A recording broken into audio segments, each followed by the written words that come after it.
কাছাড়ের কাটিগড়া এলাকার কাটিরাইল অঞ্চলে বৃহস্পতিবার দুপুরে এক ব্যবসায়িক প্রতিষ্ঠানে ভয়াবহ অগ্নিকাণ্ডের ঘটনায় এলাকা জুড়ে চাঞ্চল্য ছড়ায়। ৬ নম্বর জাতীয় সংলগ্ন মেসার্স ডে এন্টারপ্রাইজ নামের বন্ধ দোকান থেকে হঠাৎ ধোঁয়া বের হতে দেখে স্থানীয়রা দমকল বাহিনীকে খবর দেন এবং উদ্যোগ নিয়ে শাটারের তালা ভেঙে আগুন নেভানোর প্রাথমিক চেষ্টা চালান।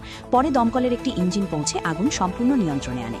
আজ সকাল অর্থাৎ শুক্রবার সকালে প্রতিষ্ঠানের মালিক অলোক দে জানান, প্রাথমিকভাবে শর্ট সার্কিট থেকে আগুনের সূত্রপাত হয়েছে।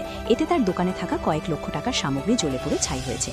এই অগ্নিকাণ্ডের ঘটনায় এলাকায় উদ্বেগের পরিবেশ সৃষ্টি হয়েছে। কাটিগড়া থেকে সৌমেন্দ্র পালের প্রতিবেদন, ঈশান বাংলা নিউজ।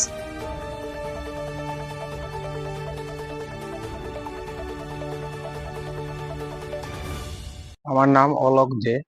আমার দোকানের নাম মেসার্স দে এন্টারপ্রাইজ।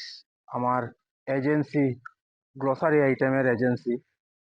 গতকালকে 19 মার্চ 2026 বৃহস্পতিবার কালকে আমি শিলচর ছিলাম ডাক্তার দেখাতে।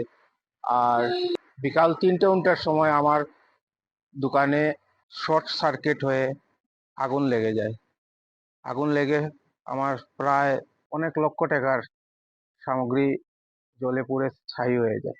প্রথমে আগুন লাগার পর আমার আশেপাশের দোকানদাররা, লোকাল মানুষরা তালা ভেঙে আগুন কিছুটা নিভাবার চেষ্টা করে।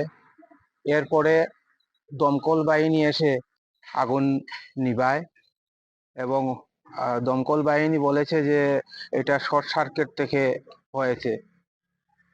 আমার সম্পূর্ণ দোকানের সবকিছুই জ্বলে ছাই হয়ে যায়।